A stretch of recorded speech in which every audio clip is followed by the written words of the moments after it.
So we're going to go and sell our honey and our tomatoes, and fortunately both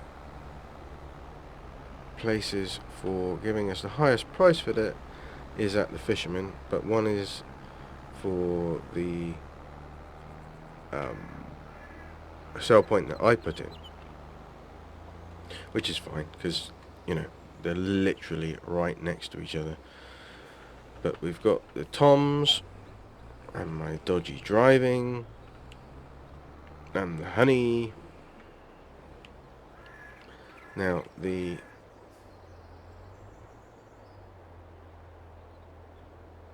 silage bales weren't actually ready to sell yet, so we'll have to see. Well, we can still load them, so we're going to get rid of this trailer once I've emptied it, and then we're going to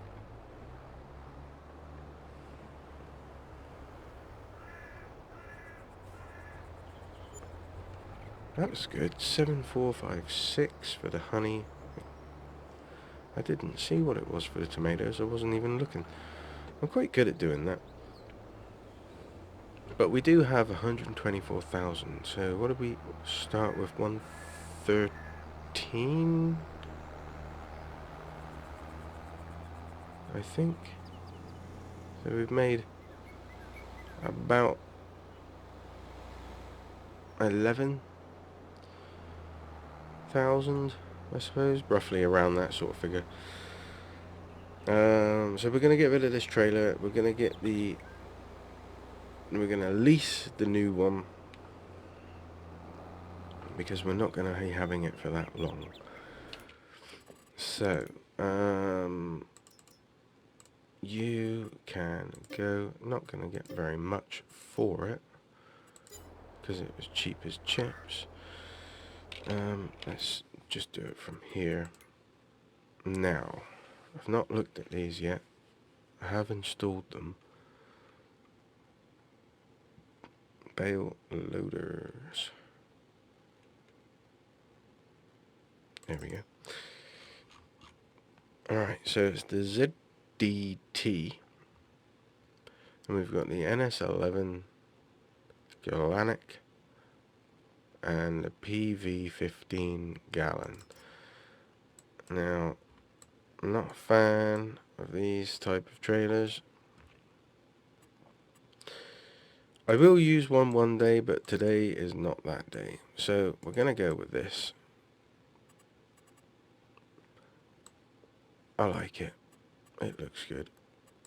What is the lease? £280. That's cheap as chips. It's only £5.5 to buy it.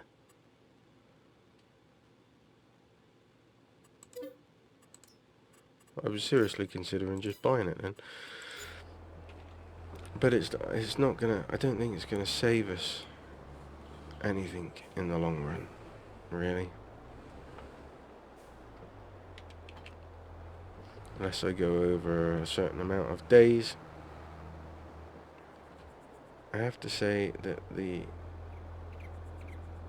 wheels and the wheelbase is very narrow, so that doesn't instill me with much faith in the situation. Hey, yep, we got deer running out from everywhere. So I'm gonna get this nifty little thing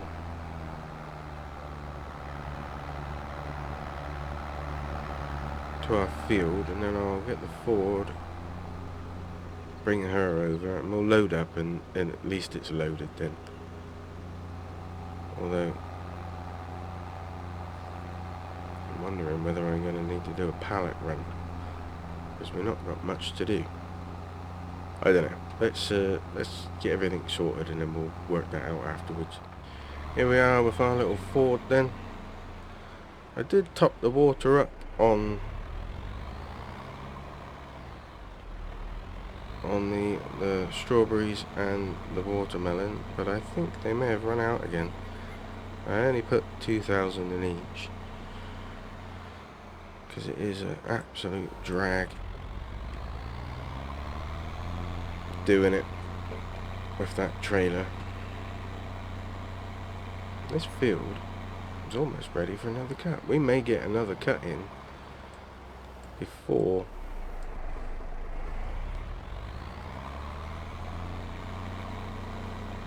we end the series. That would be interesting. So I have installed a sell point. It's a sell anything sell point. I've put it in at one of the farms.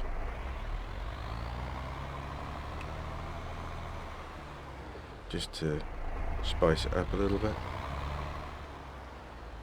I wonder if we can do two.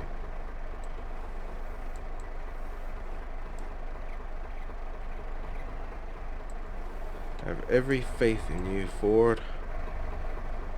I don't know whether you're going to be heavy enough on the back there. I don't know. Let's get this thing running.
Well, that was a lot easier than round bales. But then we knew it would be.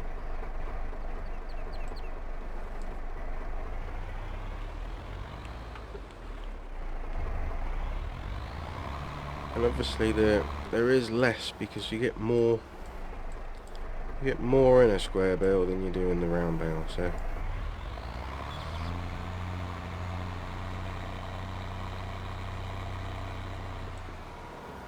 if you're looking for less time consuming, square is definitely the way forward.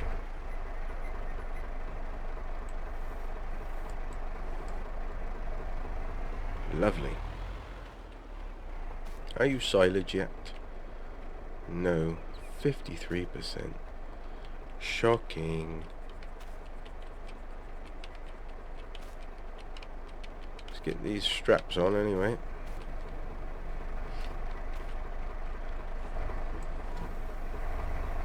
I might speed up time so that we can get rid of them. Because we could probably do with the trailer to sell a load of pallets, to be fair. But so I did speed up time, and it has brought us into August, which I kind of expected, but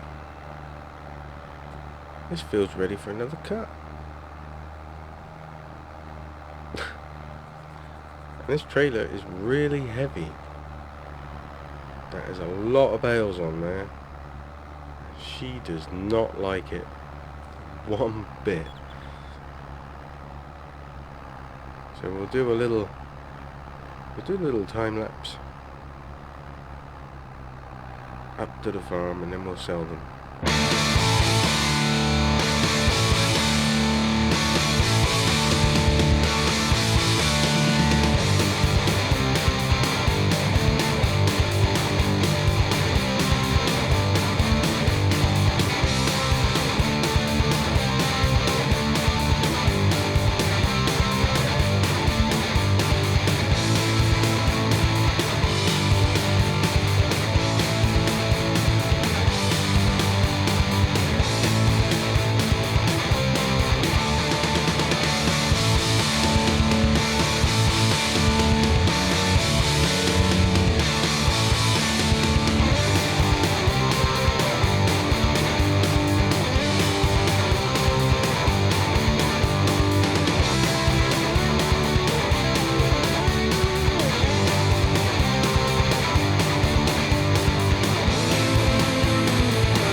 So that may have taken a minute or two.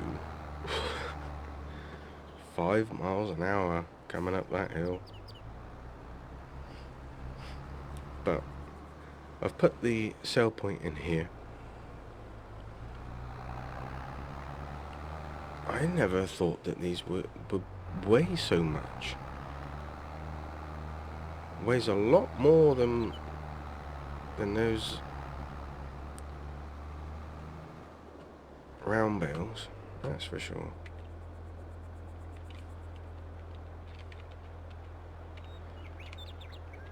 What's this got? Hold on a minute.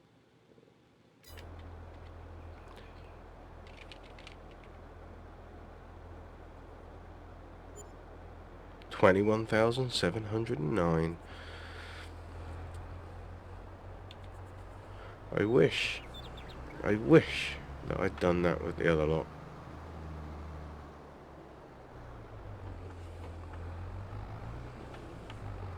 I do. Because the slurry would have cost us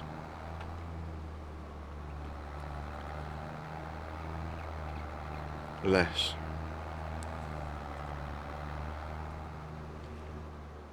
Than that digestate screwed us over with. Do you know what I mean? Those bales would have got us more money. Anyway, I'm going to get this down. We'll load it up with what tomatoes and watermelon we have, and we'll get those sold off as well. And then I think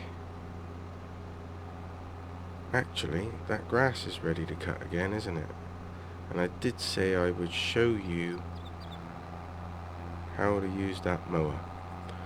Well, good job my throat's still playing up, isn't it? I'll do some more time-lapsey stuff. What should I do? Grass? Or the pallets? I'll do the grass, I think. I'll do the grass. Like that trailer though, I was expecting it to be a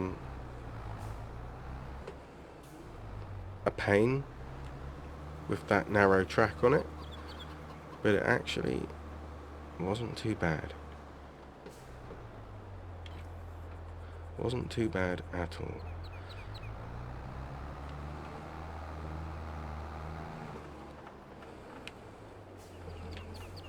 Right.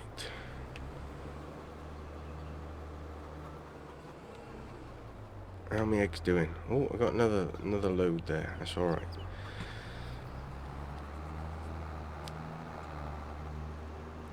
Still didn't put that grass strip in around here, did I? Didn't even think about it. Nobody reminded me.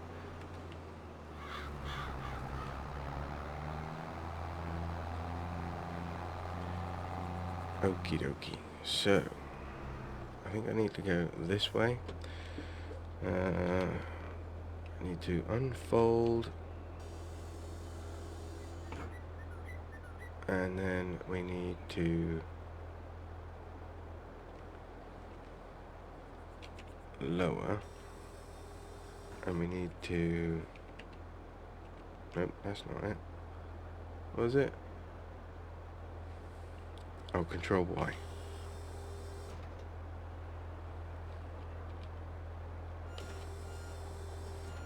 That's it.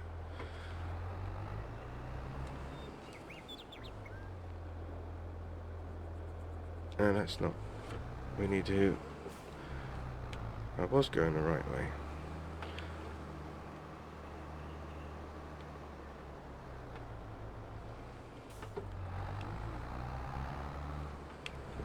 Let's start up here, because it always gets a bit weird up here, doesn't it?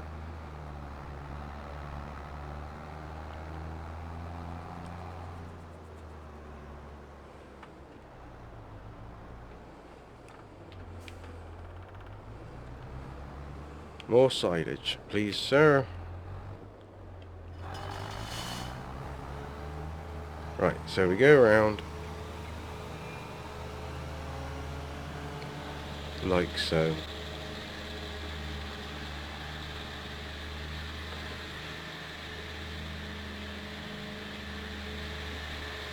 in an anti-clockwise fashion.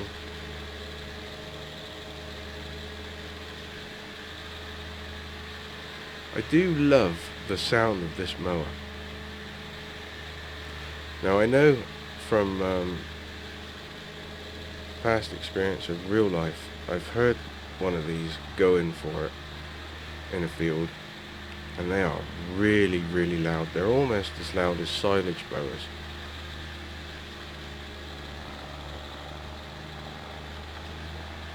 They're quite the piece of kit, these mowers.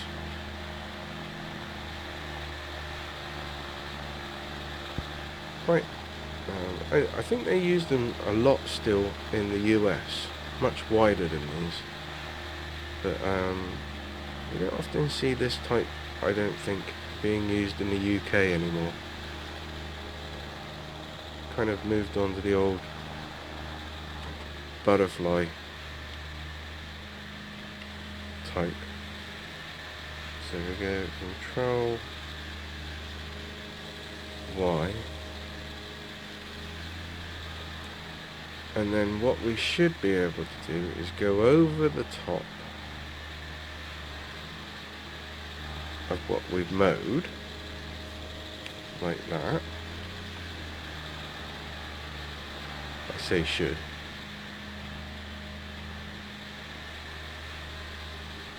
It's right, I am right.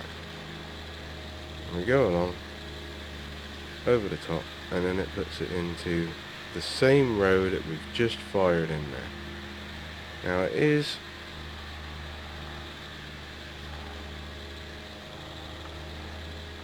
still not the greatest way of doing things, but that is how you do it, to row it up into the same row.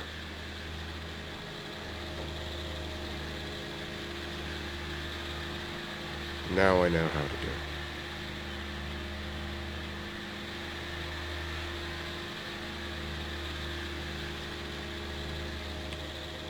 But it does require some patience, because obviously you're not going to get it to go right over the top perfectly every time.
So it only took the third attempt of using this mower to work out how to actually use it.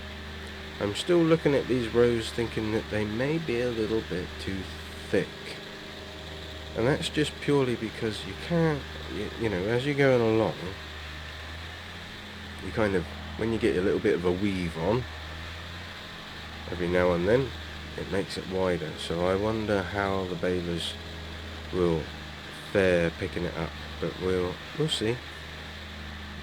We'll see. It would be nice to be able to get away with not having to have something as extravagant as the last baler, or having to use a windrower. But we'll see. I think I might go with round bales again on this lot. Possibly. Unless I can find a square baler that I fancy. I'm just going to go down and take the tops off of these little tufts that are down here.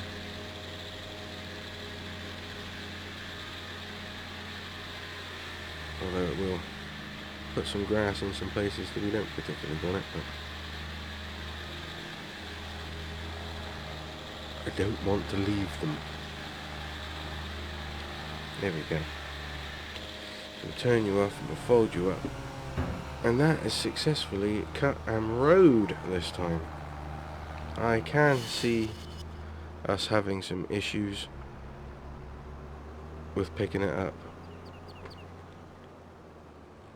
But that, we'll cross that bridge when we come to it.